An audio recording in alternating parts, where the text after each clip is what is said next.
Hey everybody, Chad and Nobody Else's Auto here, hanging out at Mecum Tulsa with our good friend Jim Wicks. Hey Chad.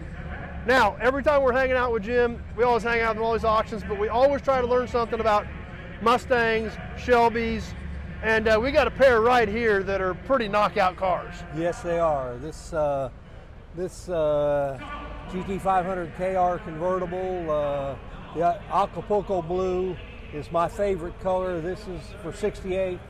This is the car for 68. That's a pretty good color. Yeah. The only thing could be better if it was a 4-speed. The really great cars. And this is a great solid car that I bought somewhere around 2008 for one of the most famous Shelby collectors in the world. This was at one time part of the world's most finest Shelby collection, the John Otzbaugh collection. And those are the cars that they sold at Indy about 5 years ago, right? Yeah. Because he had an amazing collection of Shelby stuff. Absolutely, the best of the best, the rarest cars, the unique serial numbers, and this car ended up being kind of his driver at first, and as we started buying better cars, he realized that this was really just a GT500 KR. Well, that wasn't enough for where he was going with his collection. So I did some trading, bought the car from him, and sold it to the person that had donated these for this collection that's here at Tulsa. Okay.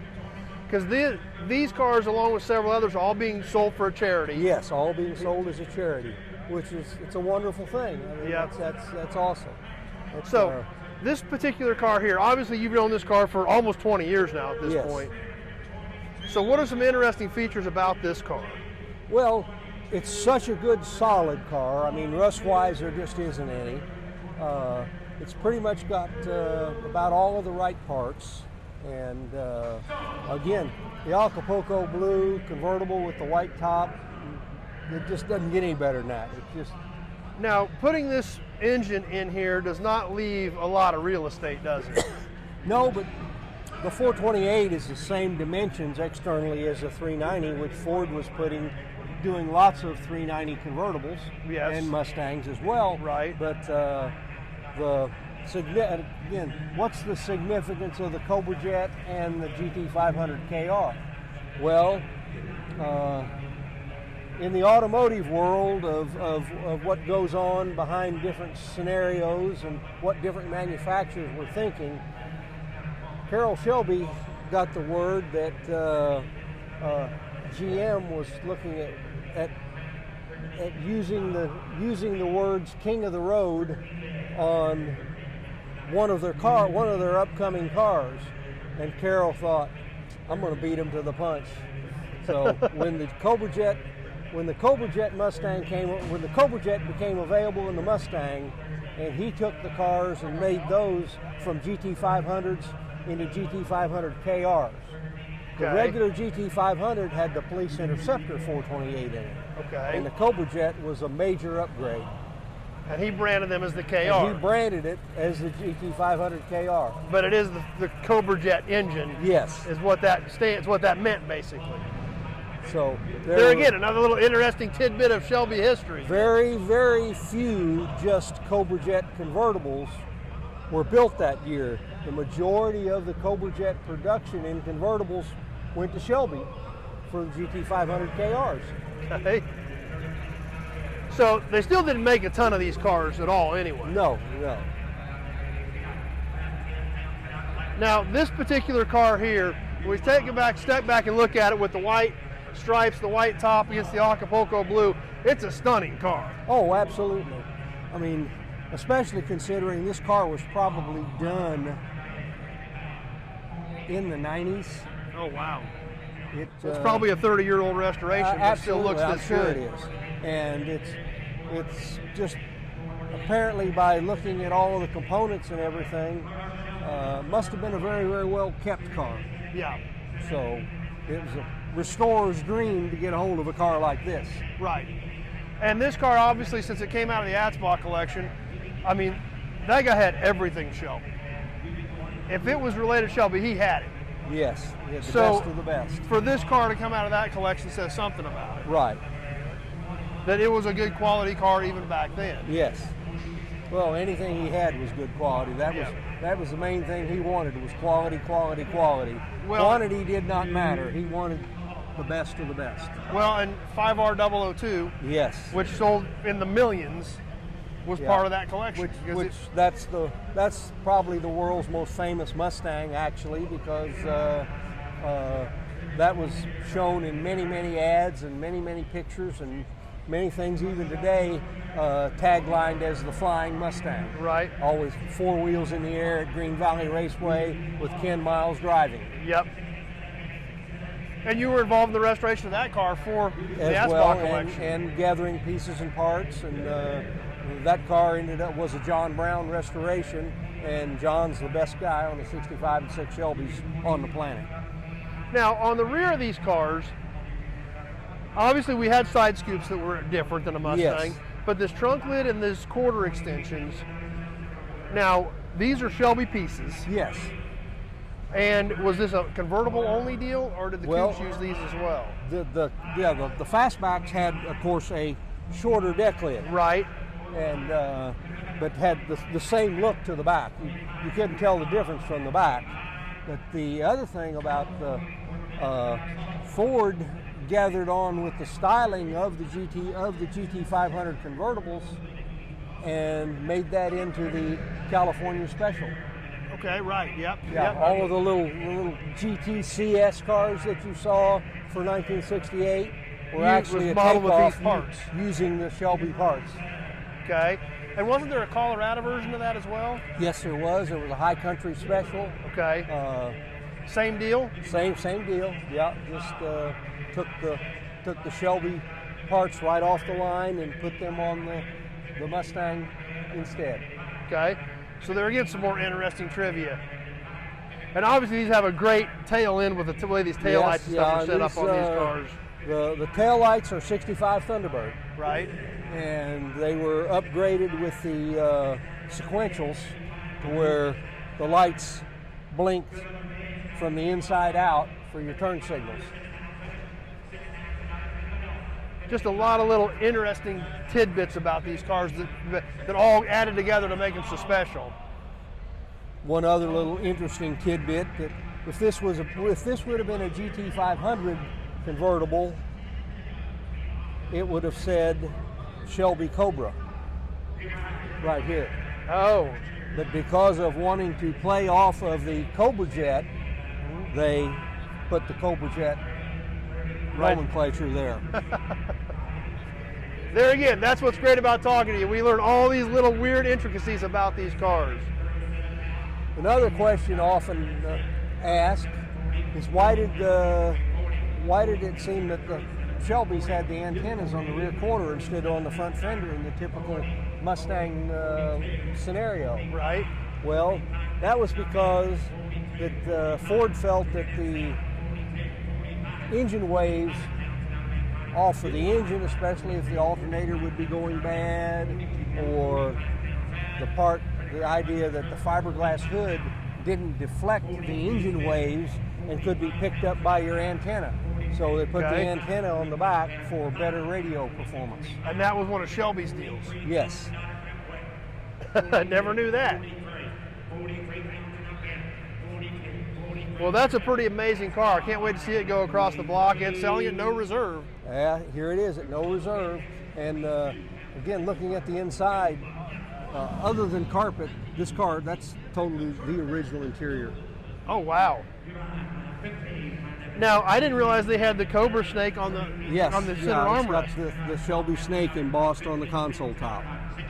So this seats dash all original in this particular car. Wow. Pretty amazing. Yeah. And again, the greatest color combination for 68 in my book. It's pretty tough to beat. Acapulco blue is just tough to beat. So obviously that's a great car. We've got another car right here behind us that we've talked about these cars a lot before. We've done several videos on them, but something else that you were extremely knowledgeable on. You've owned several. It's weird to say you've owned several of these because they didn't make very many of them for you to own several of them. Happened to be in the area where they floated through, yep. So that's been part of it. The Kansas Twister Specials. Yes. Once again, a no reserve car, a 428 car, and a car you have some history with. Another one you've been involved with several times, which, consider they made 96 of these cars total, to say you've been involved with several of them is kind of weird. But it's... This is a car I got from a fella out of the Pacific Northwest, and it was a very good car. It just needed a little bit of freshening and a little bit more fine tuning to be more exactly correct, which was something that I had done to bring it up to, you know, what you see today. Right. It is aging just a little bit because after all, this was, gosh, this car may have been 12, 15 years ago. When you found it. But this car I also sold for the man's collection that donated. And he had a great eye for collector cars and always had very, very good cars. Yeah, and these things are so unique and so different.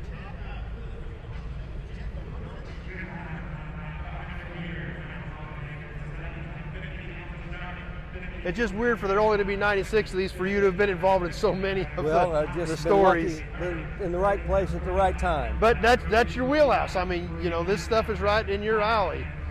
So, and we've talked about these a lot before. They were all basically the same other than the engine and transmission options, correct? Yes, very much. And you see them today with the rear spoilers and the rear window slats. Well, this is the way they came. Right. That could have been a dealer installed option, but none of them were ever shipped with those. So a real Twister is going to look just like this in the rear. Yeah, they were very much a cookie cutter car in that the way they were built was identical. Now, this tire and wheel combination with these hubcaps and trimmings, that's correct also, correct? Yeah, that was the standard package for the 70 Mach 1, was to have the dish hubcaps and the trim rings. But performance-wise, it is mounted on a 7-inch wheel, so okay. It's got a heavy-duty wheel, and the Goodyear Polyglass tires were the tire of choice for this vehicle. It's a promotional deal for Kansas. Yes. With all the tornadoes. Yes, sir. Yes, the Twister Special, Kansas Ordering District. Now, and interiors were all exactly the same, correct? Yes, absolutely. So interior was the same. All black. You know, the only other thing that you might find is that a person might have wanted an AM/FM radio, so a dealer would have installed that, or an AM 8-track. I see. Again, they were just all the same. So basically, the Marty reports on a Twister has the only variables can be basically engine or transmission. That's right. Whether it's a 351, a 428, a 4-speed, or an automatic. Other than that, the Marty reports on all 96 cars are basically identical. Are basically totally identical.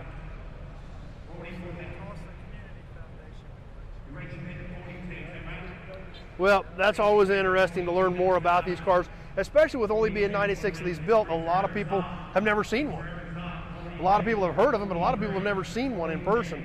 Fortunately, you've shared a lot of knowledge about these cars with the ones you've had and your experience with them. But like I said, it's just cool to learn more about these very, very low production specialty cars. Well, and another thing that's a question that's often asked is, were all of the 428 Twisters, were they all Super Cobra jets? Yes, they were. That was the way they were opted out. So one with a regular Cobra jet would not have the engine oil cooler that you see right here in front of the radiator. Okay. Which is the quickest way to tell, and with that, it's uses the terminology as a drag pack car. Okay. So if it was a 428, it was Super Cobra jet? Yes, for a Twister. For a Twister, yeah. Once again, no variation. No variation. If you check 428, you got a Super Cobra jet, whether it was automatic or 4-speed. Through the line. And this car looked like it was nicely detailed, had some of the original markings and stuff put back on it. Yes. which, considering you found this car 12 or 15 years ago, still looks like it's held up very well. Yes, it has. It was, again, a very good quality car, and that's why I picked it to begin with. Yeah.